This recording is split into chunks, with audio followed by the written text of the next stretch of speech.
Little Tiny or Thumbelina. There was once a woman who wished very much to have a little child, but she could not obtain her wish. At last she went to a fairy and said, "I should so very much like to have a little child. Can you tell me where I can find one?" "Oh, that can be easily managed," said the fairy. "Here is a barley corn of a different kind to those which grow in the farmer's fields, and which the chickens eat. Put it into a flower pot and see what will happen." "Thank you," said the woman, and she gave the fairy 12 shillings, which was the price of the barley corn.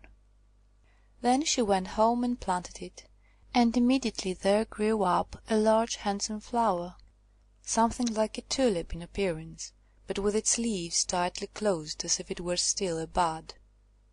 "It is a beautiful flower," said the woman, and she kissed the red and golden coloured leaves, and while she did so the flower opened, and she could see that it was a real tulip. Within the flower, upon the green velvet stamens, sat a very delicate and graceful little maiden. She was scarcely half as long as a thumb, and they gave her the name of Thumbelina, or Tiny, because she was so small. A walnut shell, elegantly polished, served her for a cradle. Her bed was formed of blue-violet leaves, with a rose leaf for a counterpane. Here she slept at night, but during the day she amused herself on a table where the woman had placed a plateful of water. Round this plate were wreaths of flowers, with their stems in the water, and upon it floated a large tulip leaf, which served Tiny for a boat. Here the little maiden sat and rowed herself from side to side, with 2 oars made of wild horsehair.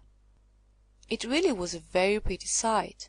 Tiny could also sing so softly and sweetly that nothing like her singing had ever before been heard. One night, while she lay in her pretty bed, a large ugly wet toad crept through a broken pane of glass in the window, and leaped right upon the table where Tiny lay sleeping under her rose-leaf kilt. "What a pretty little wife this would make for my son!"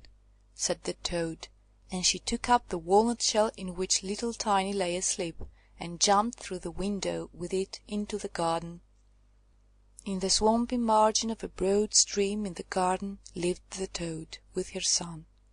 He was uglier even than his mother, and when he saw the pretty little maiden in her elegant bed, he could only cry, "Croak, croak, croak!"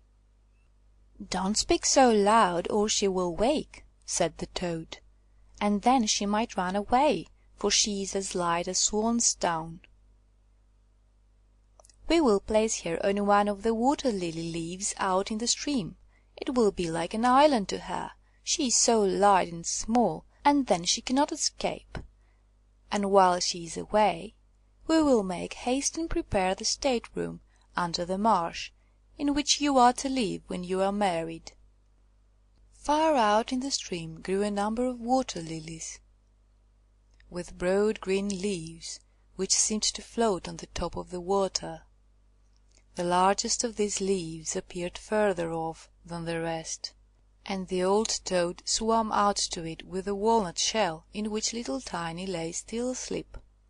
The tiny little creature woke very early in the morning, and began to cry bitterly when she found where she was, for she could not see nothing but water on every side of the large green leaf, and no way of reaching the land. Meanwhile the old toad was very busy under the marsh, decking her room with rushes and wild yellow flowers, to make it look pretty for her new daughter-in-law. Then she swam out with her ugly son to the leaf on which she had placed poor little Tiny. She wanted to fetch the pretty bed that she might put it in the bridal chamber to be ready for her. The old toad bowed low to her in the water, and said, "Here is my son, who will be your husband, and you will live happily in the marsh by the stream." "Croak, croak, croak," was all her son could say for himself, so the toad took up the elegant little bed and swam away with it, leaving Tiny all alone on the green leaf, where she sat and wept. She could not bear to think of living with the old toad, and having her ugly son for a husband. The little fishes, who swam about in the water beneath, had seen the toad and heard what she said, so they lifted their heads above the water to look at the little maiden. As soon as they caught sight of her, they saw she was very pretty, and it made them very sorry to think that she must go and live with the ugly toads. No, it must never be. So they assembled together in the water, round the green stalk which held the leaf on which the little maiden stood, and gnawed it away at the root with their teeth. Then the leaf floated down the stream, carrying Tiny far away out of reach of land. Tiny sailed past many towns, and the little birds in the bushes saw her and sang, "What a lovely little creature!" So the leaf swam away with her farther and farther, till it brought her to other lands. A graceful little white butterfly constantly fluttered around her, and at last alighted on the leaf.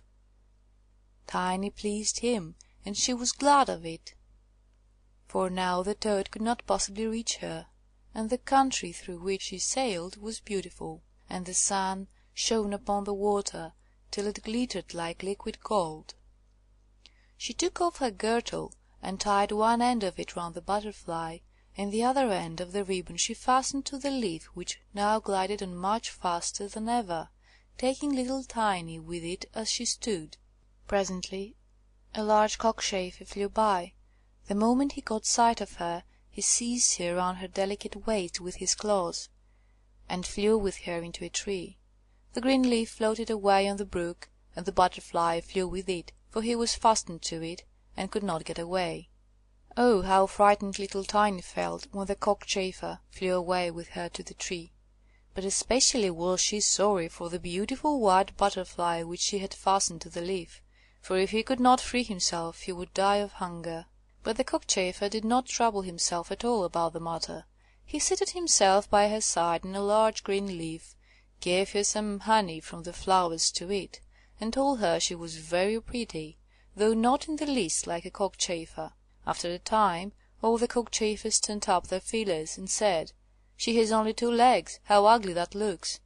"She has no feelers," said another, "her waist is quite slim. Pooh!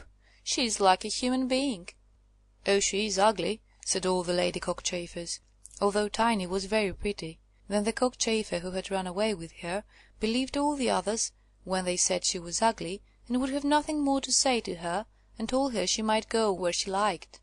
Then he flew down with her from the tree and placed her on a daisy, and she wept at the thought that she was so ugly that even the cockchafers would have nothing to say to her. And all the while she was really the loveliest creature that one could imagine, and as tender and delicate as a beautiful rose leaf. During the whole summer poor little Tiny lived quite alone in the wide forest.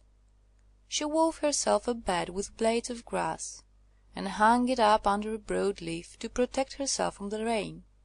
She sucked the honey from the flowers for food, and drank the dew from their leaves every morning. So passed away the summer and the autumn, and then came the winter, the long cold winter. All the birds who had sung to her so sweetly were flown away, and the trees and the flowers had withered. The large clover leaf, under the shelter of which she had lived, was now rolled together and shrivelled up. Nothing remained but a yellow withered stalk. She felt dreadfully cold, for her clothes were torn, and she was herself so frail and delicate that poor little Tiny was nearly frozen to death. It began to snow too, and the snowflakes, as they fell upon her, were like a whole shovelful falling upon one of us, for we are tall, but she was only an inch high. Then she wrapped herself up in a dry leaf, but it cracked in the middle and could not keep her warm, and she shivered with cold. Near the wood in which she had been living lay a cornfield, but the corn had been cut a long time. Nothing remained but the bare dry stubble standing up out of the frozen ground. It was to her like struggling through a large wood. Oh, how she shivered with the cold! She came at last to the door of a field mouse, who had a little den under the corn stubble. There dwelt the field mouse in warmth and comfort, with a whole roomful of corn, a kitchen, and a beautiful dining room. Poor little Tiny stood before the door just like a little beggar girl, and begged for a small piece of barley corn, for she had been without a morsel to eat for 2 days. "You poor little creature," said the field mouse, who was really a good old field mouse, "come into my warm room and dine with me."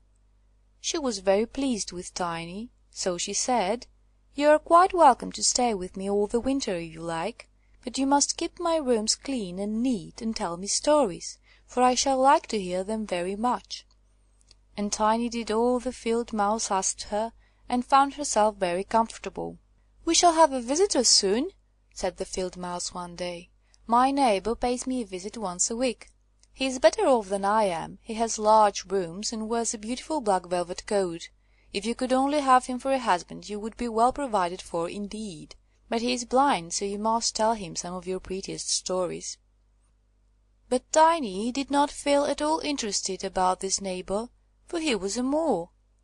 However, he came and paid his visit dressed in his black velvet coat. "He is very rich and learned, and his house is 20 times larger than mine," said the field mouse. He was rich and learned, no doubt, but he always spoke slightingly of the sun and the pretty flowers, because he had never seen them. Tiny was obliged to sing to him, "Lady bird, fly away home," and many other pretty songs, and the mole fell in love with her because she had such a sweet voice. But he said nothing yet, for he was very cautious. A short time before, the mole had dug a long passage under the earth, which led from the dwelling of the field mouse to his own, and here she had permission to walk with Tiny whenever she liked.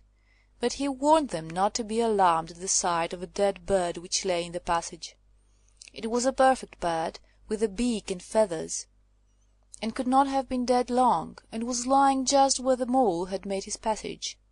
The mole took a piece of phosphorescent wood in his mouth, and it glittered like fire in the dark. Then he went before them to light them through the long dark passage. When they came to the spot where lay the dead bird, the mole pushed his broad nose through the ceiling, the earth gave way, so that there was a large hole, and the daylight shone into the passage. In the middle of the floor lay a dead swallow, his beautiful wings pulled close to his sides, his feet and his head drawn up under his feathers. The poor bird had evidently died of the cold. It made little Tiny very sad to see it. She did so love the little birds. All the summer they had sung and twittered for her so beautifully, but the mole pushed it aside with his crooked legs, and said, "He will sing no more now. How miserable it must be to be born a little bird! I am thankful that none of my children will ever be birds, for they can do nothing but cry, 'Tweet, tweet,' and always die of hunger in the winter." "Yes, you may well say that, as a clever man," exclaimed the field mouse. "What is the use of his twittering, for when the winter comes he must either starve or be frozen to death? Still, birds are very high bred." Tiny said nothing, but when the 2 others had turned their backs on the bird, she stooped down and stroked aside the soft feathers which covered the head, and kissed the closed eyelids. "Perhaps this was the one who sang to me so sweetly in the summer," she said, "and how much pleasure it gave me, you dear pretty bird." The mole now stopped up the hole through which the daylight shone, and then accompanied the lady home. But during the night Tiny could not sleep, so she got out of bed and wove a large beautiful carpet of hay. Then she carried it to the dead bird and spread it over him, with some down from the flowers which she had found in the field mouse's room. It was as soft as wool, and she spread some of it on each side of the bird, so that he might lie warmly in the cold earth. "Farewell, you pretty little bird," said she. "Farewell. Thank you for your delightful singing during the summer, when all the trees were green and the warm sun shone upon us." Then she laid her head on the bird's breast, but she was alarmed immediately, for it seemed as if something inside the bird went thump, thump. It was the bird's heart. He was not really dead, only benumbed with the cold, and the warmth had restored him to life. In autumn all the swallows fly away into warm countries, but if one happens to linger, the cold seizes it. it becomes frozen and falls down as if dead. It remains where it fell, and the cold snow covers it. Tiny trembled very much. She was quite frightened, for the bird was large, a great deal larger than herself. She was only an inch high, but she took courage, laid the wool more thickly over the poor swallow, and then took a leaf which she had used for her own counterpane, and laid it over the head of the poor bird. The next morning she again stole out to see him. He was alive, but very weak. He could only open his eyes for a moment to look at Tiny, who stood by holding a piece of decayed wood in her hand, for she had no other lantern. "Thank you, pretty little maiden," said the sick swallow.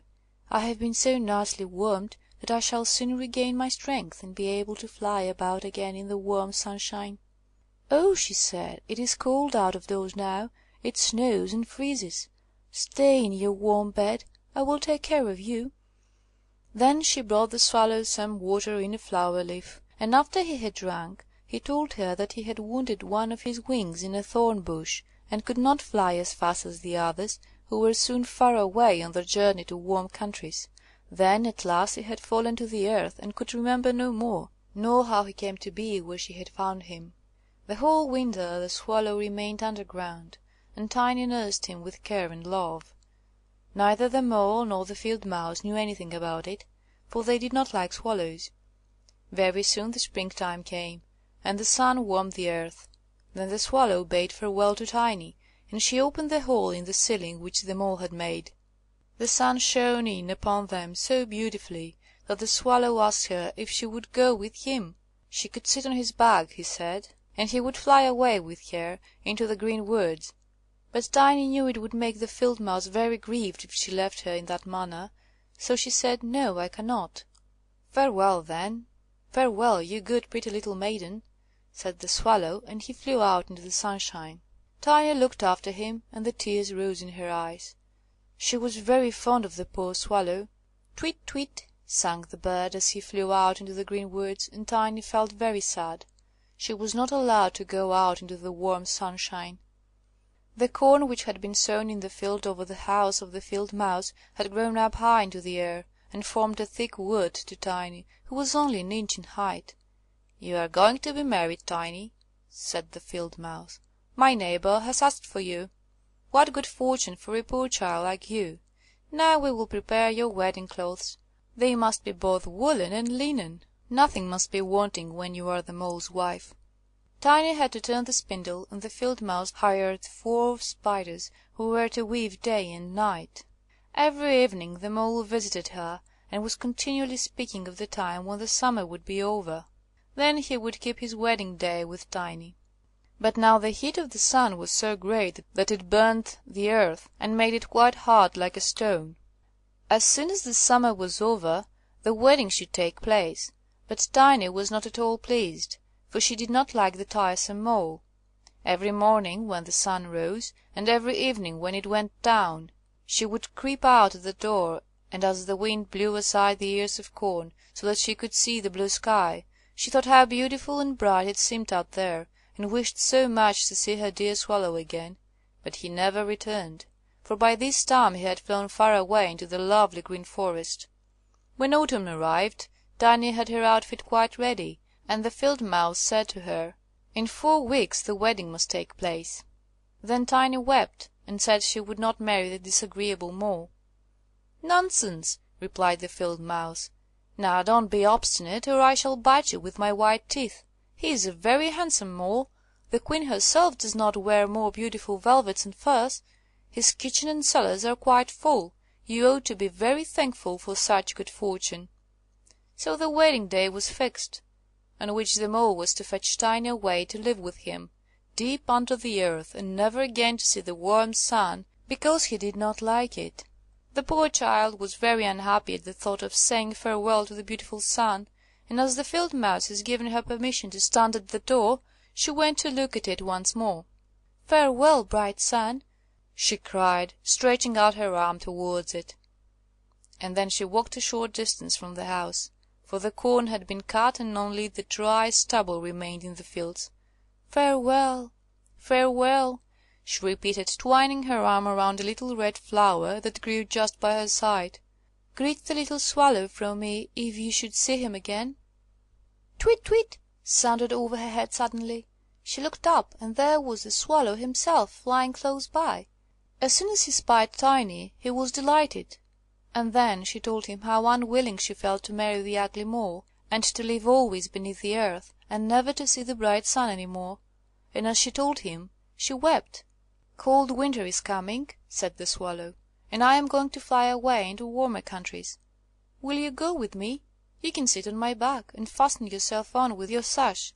Then we can fly away from the ugly mole and his gloomy rooms, far away over the mountains into warmer countries, where the sun shines more brightly than here, where it is always summer, and the flowers bloom in greater beauty.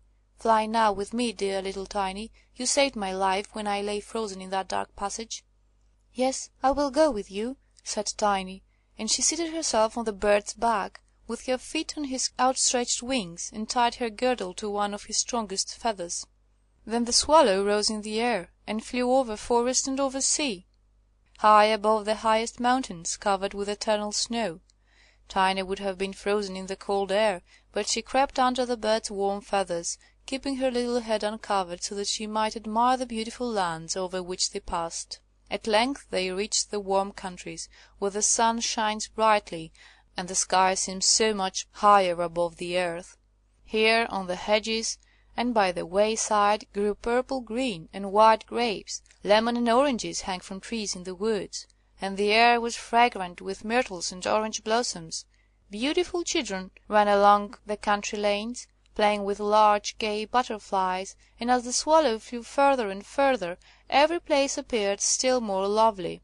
At last they came to a blue lake, and by the side of it, shaded by trees of the deepest green, stood a palace of dazzling white marble, built in the olden times. Vines clustered around its lofty pillars, and at the top were many swallows' nests, and one of these was the home of the swallow who carried Tiny. "This is my house," said the swallow, "but it would not do for you to live there. You would not be comfortable. You must choose for yourself one of those lovely flowers, and I will put you down upon it, and then you shall have everything that you can wish to make you happy."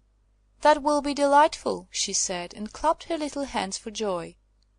A large marble pillar lay on the ground, which in falling had been broken into 3 pieces. Between these pieces grew the most beautiful large white flowers, so the swallow flew down with Tiny, and placed her on one of the broad leaves. But how surprised she was to see in the middle of the flower a tiny little man, as white and transparent as if he had been made of crystal. He had a gold crown on his head, and delicate wings at his shoulders, and was not much larger than Tiny herself. He was the angel of the flower, for a tiny man and a tiny woman dwell in every flower, and this was the king of them all. "Oh, how beautiful he is!" whispered Tiny to the swallow. The little prince was at first quite frightened at the bird, who was like a giant compared to such a delicate little creature as himself. But when he saw Tiny he was delighted, and thought her the prettiest little maiden he had ever seen. He took the gold crown from his head and placed it on hers, and asked her name, and if she would be his wife and queen over all the flowers. This certainly was a very different sort of husband to the son of a toad, or the mole with his black velvet and fur, so she said "yes" to the handsome prince. Then all the flowers opened, and out of each came a little lady or a tiny lord, all so pretty. It was quite a pleasure to look at them. Each of them brought Tiny a present, but the best gift was a pair of beautiful wings which had belonged to a large white fly, and they fastened them to Tiny's shoulders, so that she might fly from flower to flower. Then there was much rejoicing, and the little swallow, who sat above them in his nest, was asked to sing a wedding song, which he did as well as he could, but in his heart he felt sad, for he was very fond of Tiny, and would have liked never to part from her again. "You must not be called Tiny any more," said the spirit of the flowers to her. "It is an ugly name, and you are so very pretty. We will call you Maia." "Farewell, farewell," said the swallow with a heavy heart, as he left the warm countries to fly back into Denmark. There he had a nest over the window of a house in which dwelt the writer of fairy tales. The swallow sang "tweet, tweet," and from his song came the whole story. End of Little Tiny